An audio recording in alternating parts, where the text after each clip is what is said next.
महाराज, गरीबी सबसे बड़ा अभिशाप है। गरीबी से बड़ा कोई अभिशाप नहीं है।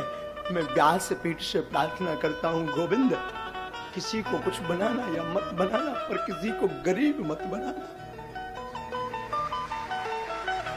और आज भी हमारे भारत देश में हजारों लोग भूखे सोते हैं।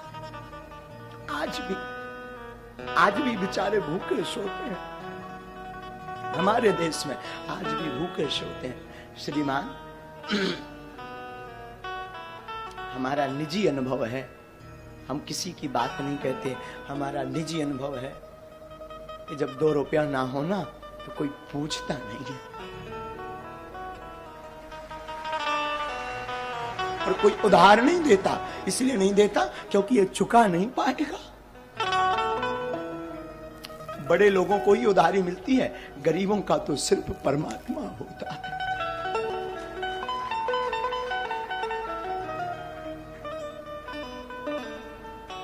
आचार्य महोदय, जब हम अपने गांव में रहा करते थे तो हम अपने गांव में भीख मांगते थे। 8 साल तक हमने भीख मांगी। और एक बार की घटना बहुत झंझोर थी, चूंकि पर वो रह नहीं पाते हम उसे कहे बिना। बचपन में हमारी अवस्था जब 9 साल की थी तो हमें वृंदावन जाना था पढ़ने के लिए। हमारे पिताजी कुछ करते नहीं थे, गांव के हम ब्राह्मण थे, तो भीख मांग करके हम अपना जीवन चलाते थे पूरे परिवार का। और वृंदावन जाने के लिए हमारे पास उस वक्त 1000 रुपए किराया ना रहे।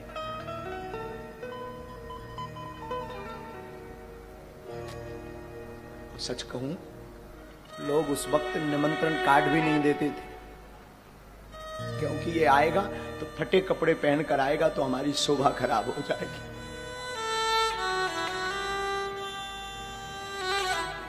श्रीमान, 2000 रुपया किराया नहीं मिला था हमें वृंदावन जाने के लिए, क्योंकि लोग इसलिए नहीं देते थे क्योंकि ये चुका नहीं पाएंगे। हमारी माँ ने हमेशा इस दास को जीना सिखाया। माँ और हमारे गुरुदेव कहा करते थे, बेटा जगत साथ दे या ना दे, पर गोविंद के सहारे तुम डटे रहना, गोविंद सहारा जरूर देंगे। और आज हनुमान जी ने ऐसा हाथ पकड़ा, आज हनुमान जी ने ऐसा हाथ पकड़ा कि जो लोग कल किराया नहीं देते थे वही लोग आज टोकन लेने की लाइन में खड़े 6-6 महीना। और बड़ी बात, जिस वृंदावन में हमें कथा सीखने जाना था उसी वृंदावन में हनुमान जी ने बास दे दिया, आश्रम बनवाना शुरू कर दिया। मैं व्यासपीठ से प्रार्थना करूं, तुम बड़े आदमी के घर पर जा पाना या मत जा पाना, पर जिसका कोई ना हो, अगर उसके घर पर दिवाली हो, महोत्सव हो, शादी हो, दुख हो, तो मेरी प्रार्थना है उसके घर तुम जरूर जाना। और आसपास उनकी सहायता जरूर करना जिनका कोई ना हो, क्योंकि बड़े आदमियों के तो हजारों रिश्ते होते हैं, 50 लोग सिंपैथी दिखाते हैं, भावनाएं अपनी प्रस्तुत करते हैं, पर गरीब के सामने ना कोई भावनाएं प्रस्तुत करता है ना भाव दिखाता है। गरीब के सामने तो सिर्फ गोविंद रहता है। पर तुम गोविंद बनने का नहीं सही, पर गोविंद का दास बनने का प्रयास करना,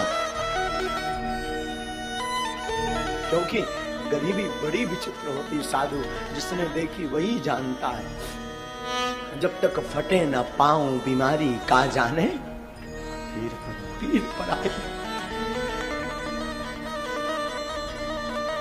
वो अंधेरी रातें,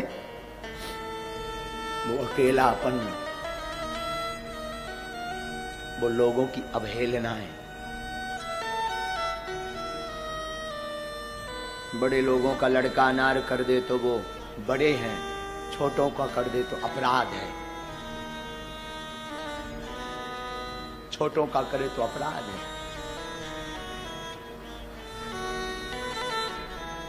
बड़े लोग फटे कपड़े पहने तो ये फैशन, गरीब पहने तो औकात। कि हमारे देश की दुर्दशा। बड़ा आदमी जमीन पर बैठे, बड़ा आदमी जमीन पर बैठे तो बड़े हृदय दिल का, और गरीब बैठे तो ये उसकी औकात।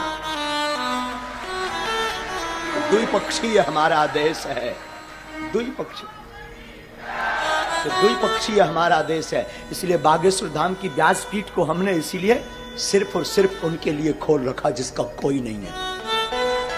और हम हमेशा बोलते हैं हमारे तन में जब तक प्राण रहेंगे, हमारे तन में, तब तक भागवत से या धाम बागेश्वर धाम पर दरबार जो लगता है उससे जो भी चढ़ोतरी आती है, हम कहते आपकी बेटियां आपको बोझ नहीं बनेगी, बेझिझक हमारे धाम आ जाना, पूरे विवाह का खर्चा बागेश्वर धाम देगा।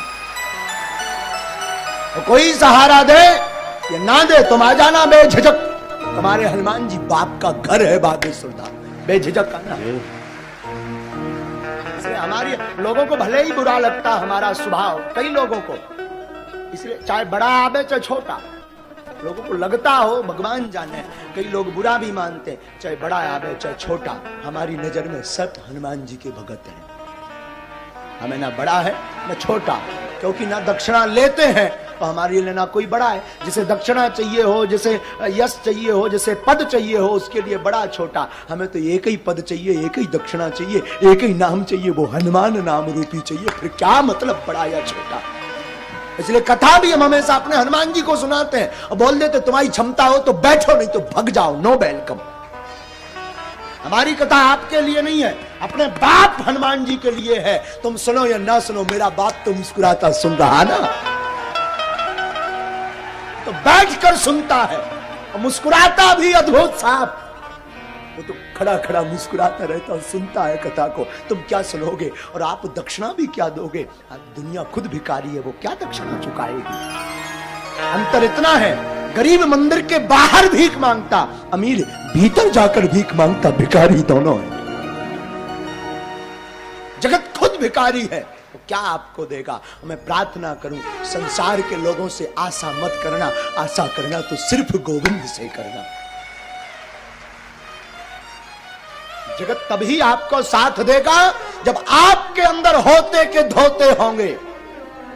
कुछ नहीं होगा, जगत साथ नहीं देगा, क्योंकि सब भिखारी हैं। अंतर इतना, कोई बाहर भीख मांगता लाज लज्जा छोड़कर, और कोई जो है पर्दा के अंदर भीख मांगता, भीख दोनों मांगते हैं। मैं प्रार्थना करूं, बुरा जरूर लगेगा मेरी बात का, और लगे तो हमें कौन था लिया पर समझाने, करिया मो कराओ। लगे भी बुरा तो मुझे कोई व्यास पीठ ही अगर सत्य नहीं बोलेगी तो कौन सत्य बोलेगा। आजकल मंदिरों में भी वीआईपी सुविधाएं हो गई हैं, गुरुओं के पास भी वीआईपी सुविधाएं हो गई। मैं प्रार्थना करना चाहता हूं, सब उंगलियां एक सी नहीं होती, ये बात ठीक है, पर उनके लिए जरूर कुछ बनो जिनका कोई नहीं, जो 2 रुपया चढ़ा नहीं सकते, उनका जरूर बनो, उनका जरूर बनो। और एक घड़ी बड़े आदमी का, प्रतिष्ठित आदमी का आप निबता छोड़ देना, उसको सहयोग देना छोड़ देना, उसके साथ खड़े होना छोड़ देना। पर मैं प्रार्थना करूं, I request all of you, उस गरीब का साथ देना मत छोड़ना जिसका कोई ना हो।